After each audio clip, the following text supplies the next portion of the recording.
مع إذاعة الجزائر الدولية لن تفوتكم لحظة واحدة من الأخبار السياسية والاقتصادية الهامة. إذاعة الجزائر الدولية، صوتنا في العالم. With Radio Algeria International, you will not miss a single major political or economic event. Radio Algeria International, our voice in the world.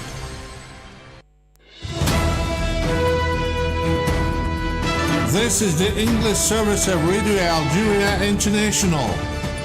It's time for the news. On the sidelines of the Antalya Diplomacy Forum, where he is taking part as representative of the President of the Republic, Foreign Minister Ahmed Attaf has held talks with several of his counterparts as well as representatives of the UN and other international organizations.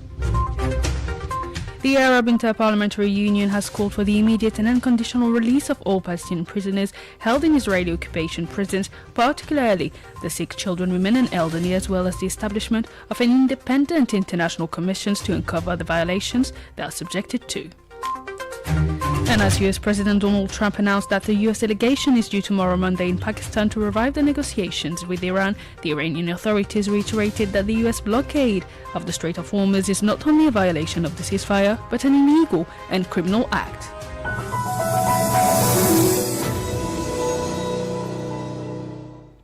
Hello and welcome to Radio Algeria International. I'm your host, Miriam Bershi. The Minister of State in charge of Foreign Affairs, the National Community Abroad and African Affairs, Ahmed Attaf, has held talks in Antalya, Turkey, with the UN Secretary-General Special Representative for Libya and head of the United Nations Support Mission in Libya, Hannah Tete, on the sidelines of the Antalya Diplomacy Forum, where he is taking part as representative of the President of the Republic, Mr. Abdelmajid Tebboune. More details with our colleague Mohamed Khatel. The meeting was an opportunity to review the latest developments in Libya amid ongoing UN efforts to advance the political process and allowed Mr. Attaf to reaffirm Algeria's commitment alongside Libya's neighboring countries to support efforts aimed at achieving a lasting settlement that ensures security and stability while preserving Libya's sovereignty, independence and national unity. The Algerian Foreign Minister also met with the Executive Secretary of the Comprehensive Nuclear Test Ban Treaty Organization, Robert Floyd, with whom he examined cooperation prospects and discussed growing challenges to nuclear disarmament and non-proliferation. The two men also explored ways to boost broader African participation in the organization's activities in line with Algeria's commitment to international law and its experience with the lasting effects of French nuclear tests. Mr. Attaf also held talks with Russia's Foreign Minister Sergei Lavrov, with whom he reviewed the Algeria-Russia strategic partnership and stressed the need to deepen cooperation ahead of the next joint intergovernmental commission. The two sides also discussed strengthening Arab-Russian and African-Russian relations and exchanged views on key regional and international issues, including the Middle East, the Palestinian cause, and the situation in the Sahel region. Mr. Attaf also met with Azerbaijan's Foreign Minister Ceyhun Bayramov and examined with him progress in implementing the outcomes of his visit to Algeria last November, particularly steps to activate the Joint Intergovernmental Commission to further structure and boost bilateral cooperation. The two sides also discussed regional developments, especially in the Middle East. The Algerian diplomacy chief met on the occasion with Yemen's Prime Minister and Foreign Minister Shaya Mohsen El-Zindani, whom he congratulated on his recent appointment. The two sides reviewed regional developments and their impact on Yemen. Algeria reaffirmed its support for Yemen's stability, territorial integrity, and efforts toward a lasting political settlement. Mr. Attaf also met on the sidelines of the Antalya Diplomacy Forum with Egypt's Foreign Minister Badr Abdelati. The two sides reviewed ways to strengthen bilateral relations, particularly in economic cooperation, and to implement the outcomes of the 9th session of the Algerian-Egyptian Joint High Commission held last November. They also discussed regional issues, including developments in the Middle East region and the situation in Libya, ahead of an upcoming meeting of Libya's neighboring countries' tripartite mechanism. And finally, the Algerian Foreign Minister reiterated to the Saudi Foreign Minister Faisal bin Farhan Al Saud Algeria's solidarity with Saudi Arabia following recent regional tensions in the Gulf. Both sides discussed the latest regional developments in light of the ceasefire agreement, expressing hope it could pave the way for lasting stability. They also reviewed strong bilateral relations and stressed the need to boost economic cooperation ahead of the first first session of the Algerian-Saudi High Coordination Council. The Minister of State in charge of hydrocarbons, Mohamed Arqab, has supervised here in Algiers the launch of the Algeria Bid Round 2026, which includes 7 areas bound for hydrocarbon exploration. The details with our colleague Mohamed Khatel.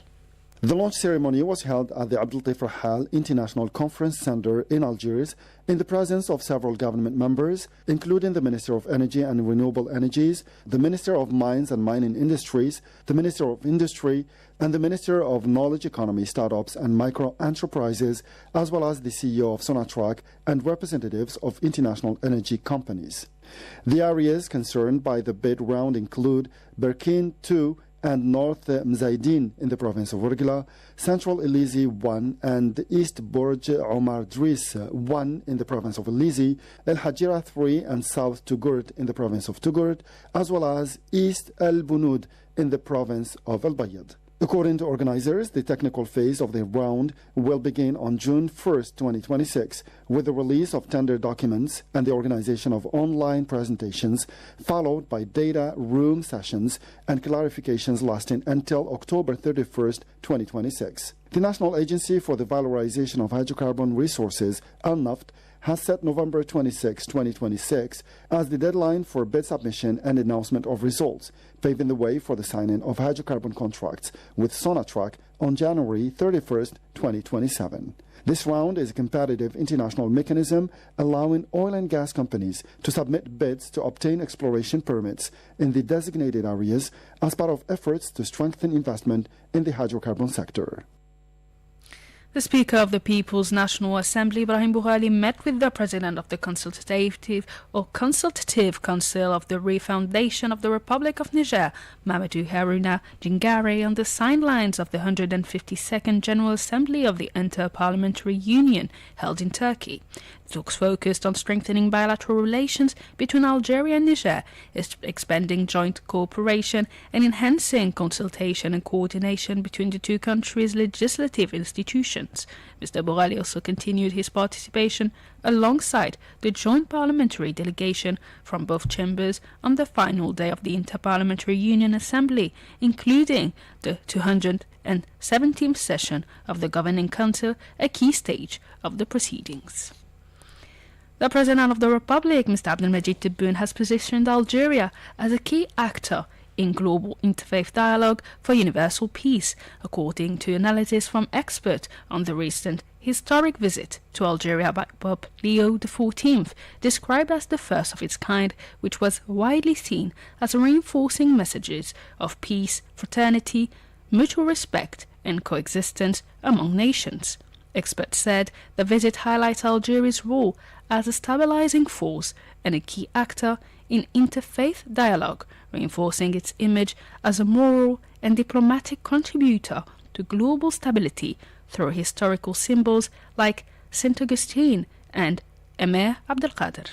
They also criticized some French media coverage as hostile and outdated, contrasting it with Algeria's growing international influence and positive diplomatic outreach. The Arab Inter-Parliamentary Union, AIPU, has called for the immediate and unconditional release of all Palestinian prisoners held in Israeli occupation prisons, particularly the sick children, women and elderly, as well as for the establishment of independent international commissions to uncover the violations they are subjected to. Mohamed Khatel reports.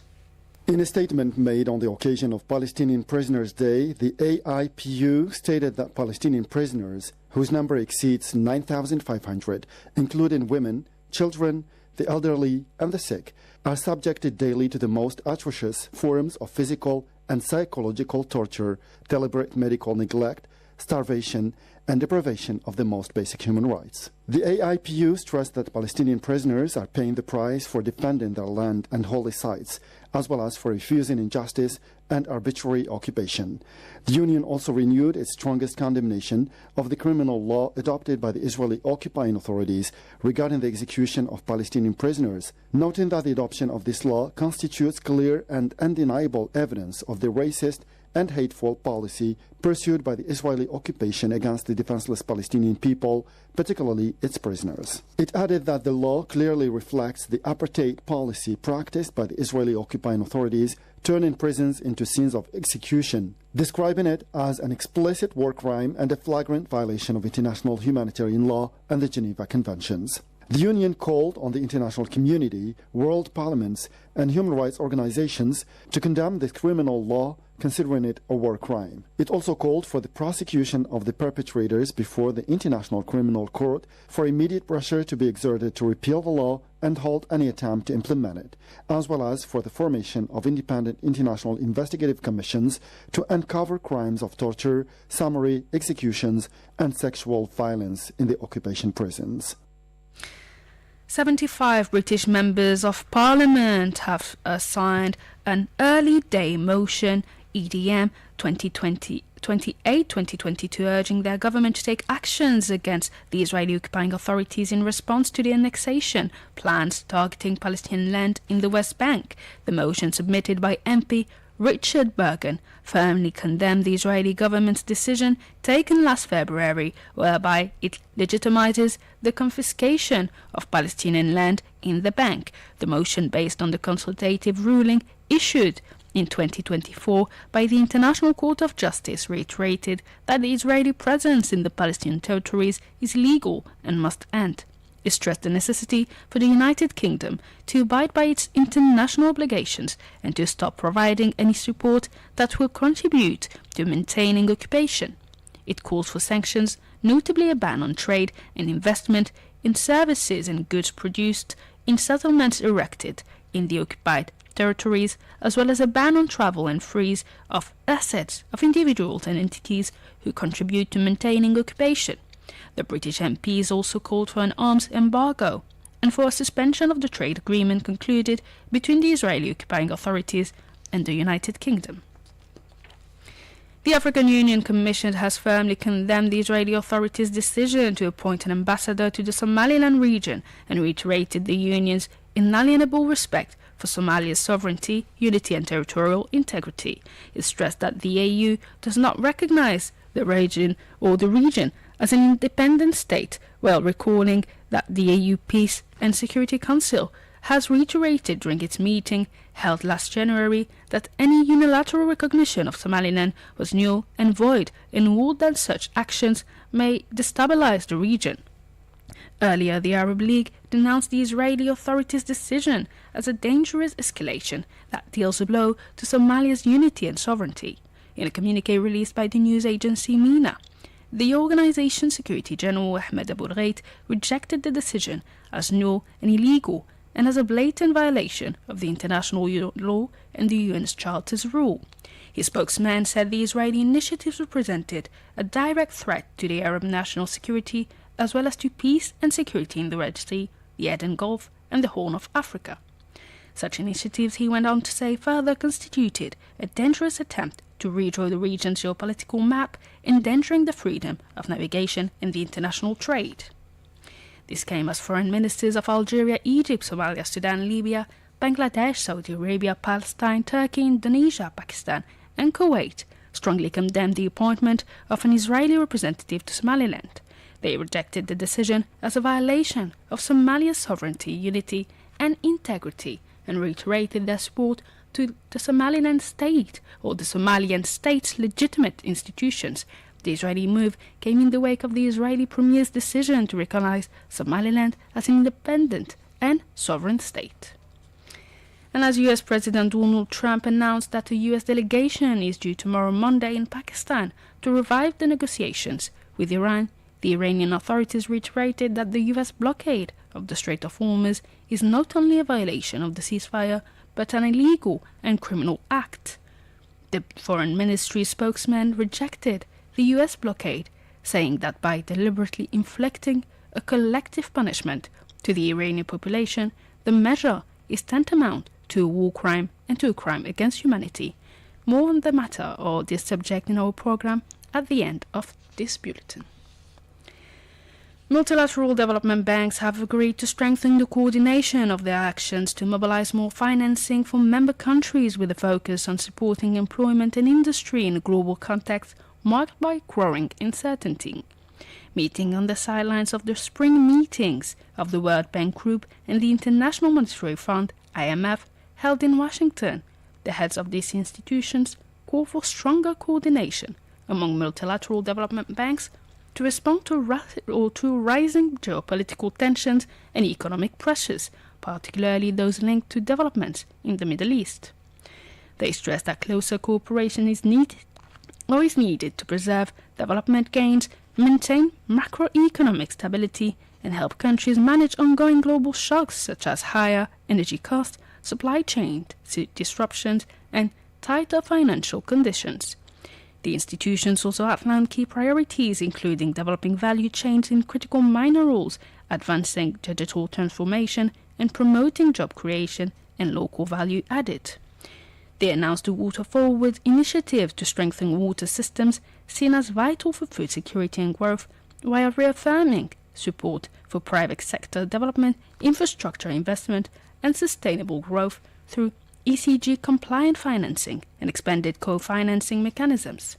They emphasize deeper cooperation with international partners, such as the International Labour Organization, to improve both the quantity and quality of jobs.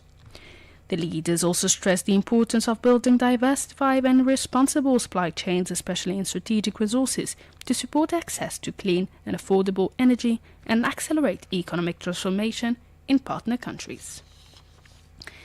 Hungary's National Election Office, NEO, has announced the final results confirming that the Tisza party won a two-thirds majority in the April 12 parliamentary elections. The centre-right Tisza party, led by Peter Magyar, secured 53.18% of the vote and 141 of the 199 parliamentary seats, while the ruling Fidesz-KDNP coalition, led by Prime Minister Viktor Orban, won 38.61% and 52 seats. Voter turnout reached a record of 79.56%. Peter Magyar described the result as an unprecedented mandate, saying it also brings great responsibility, and called it the start of a new era for Hungary. The result signals the end of the 16 years of Orban's continued rule since 2010 and earlier between 1999 and 2002, under Hungary's system where parliamentary elections are held every 4 years for a 199-seat legislature. Back to national news, the Algerian television won the award for Best TV Report during the 70th General Assembly of the African Union for Broadcasting, held in Banjul, Gambia. The award, recognizing the report entitled African Youth, A Common Identity and a Shared Future, was handed in to the representative of the Director General of the Algerian television, Saleh Sayoud, by the representative of the Director General of the Gambia State Radio and Television, Abdoulaye Seye. And with this last piece of news, I invite you to listen to our program, or weekly program, the International Event of the Week. The International Event of the Week. The tense situation prevailing for weeks in the Middle East and Gulf region is now entering a critical phase, marked by a naval blockade of the Strait of Hormuz imposed by the US. The US decision targeting the Iranian maritime traffic in and around the strait, one of the most vital routes in the world, was taken by US President Trump in the wake of the collapse of negotiations held in Islamabad under Pakistan's mediation.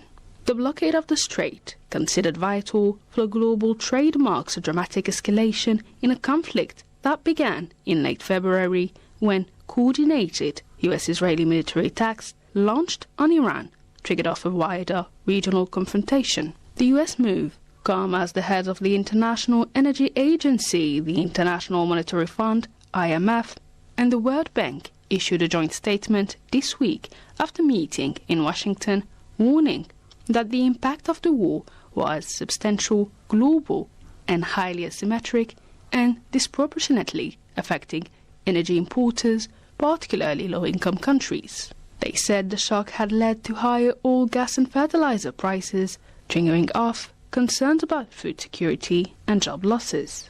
Earlier, the IMF warned that a prolonged conflict in the Middle East could result in a severe global recession in 2026.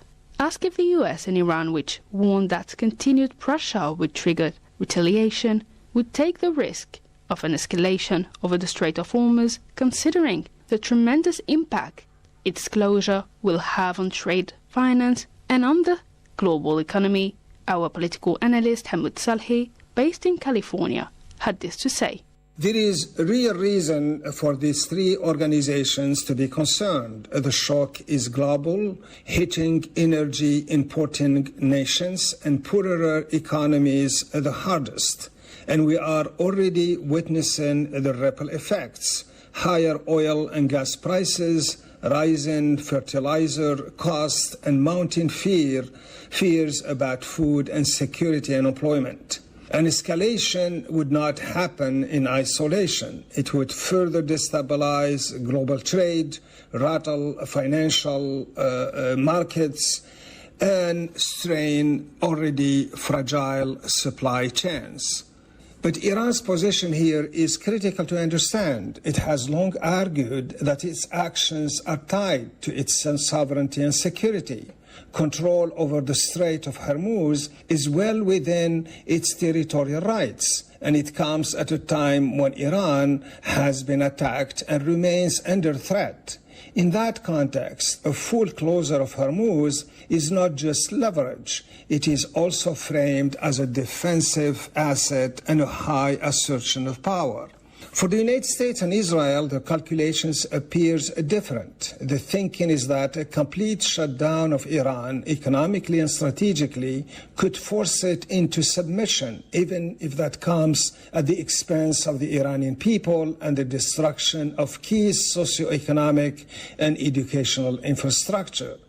So what we are likely witnessing is not random escalation, but a calibrated one, signaling strength, demonstrating capability, and projecting readiness to act whether to attack or retaliate at any given moment. Along this, there is Israel's position. Its strategy has in part been to draw the United States into direct conflict with Iran. And once that involvement began, the priority has been to ensure that the U.S. remains fully engaged.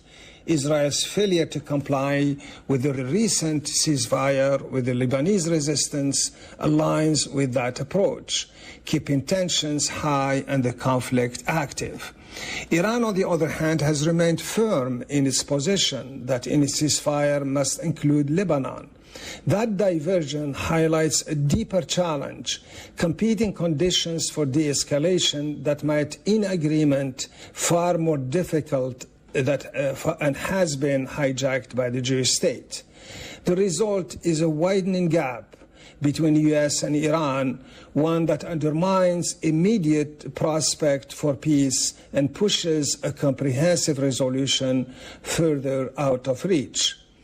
And so what we are left with is a conflict that is not only intensifying on the ground, but also becoming more complex diplomatically, where every move is calculated, every signal is deliberate, and the path to real lasting peace grows increasingly uncertain. Exchanges continued this week between the US and Iran through Pakistan's mediation, raising prospects for a second round of discussions to end the Gulf conflict.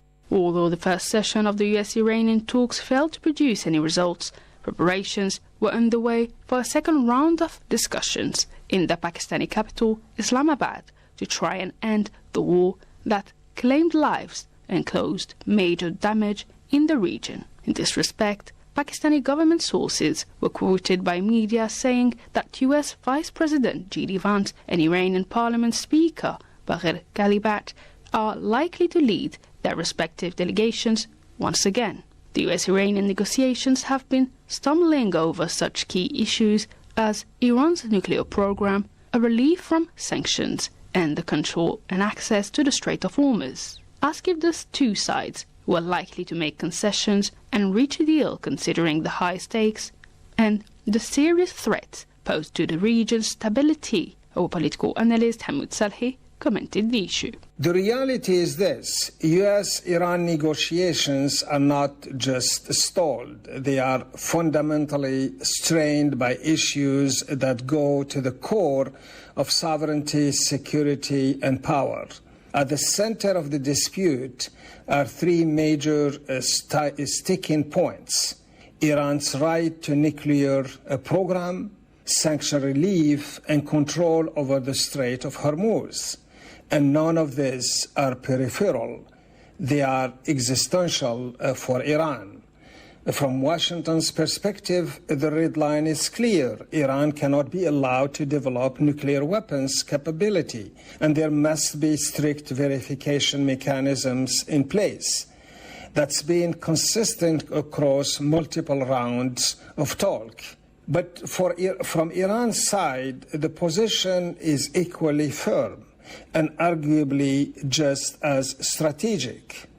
Iran has made it clear it will not abandon its nuclear program outright, framing it as a sovereign right, particularly for civilian energy. At the same time, it is demanding a permanent, comprehensive agreement to end hostilities, meaningful sanctions relief, and guarantees against further military or economic pressure. And then there is Hormuz, the real leverage point. Iran's geographic position gives it undeniable influence over one of the world's most critical energy corridors. So will either side make concession? The answer is only under pressure, and even then very carefully. There are incentives as well as pressure to reach a deal. The global economic stakes are enormous. Oil markets are already reacting, and even a temporary reopening of Hormuz has shown how quickly markets stabilize when there is a progress. There is also ongoing diplomatic movement. A new proposal are being reviewed and talks could resume within days. But the obstacles are just as significant. Recent negotiations collapse after marathon sessions, with both sides accusing the other of unreasonable demands. And crucially, this is not happening in a vacuum. It is unfolding alongside active military pressure, blockades, and threat of escalating, and let's not forget Israel attacks in Lebanon. What this means is that any deal is likely to be incremental, not comprehensive. Think limited concessions, partial sanctions relief in exchange for temporary nuclear constraints, or controlled access through Hormuz tied to ceasefire conditions, and a ceasefire in Lebanon. Iran, for its part, is negotiating from a position it sees as defensive but also strategic, having endured attacks while still holding a key global choke point. That gives it leverage.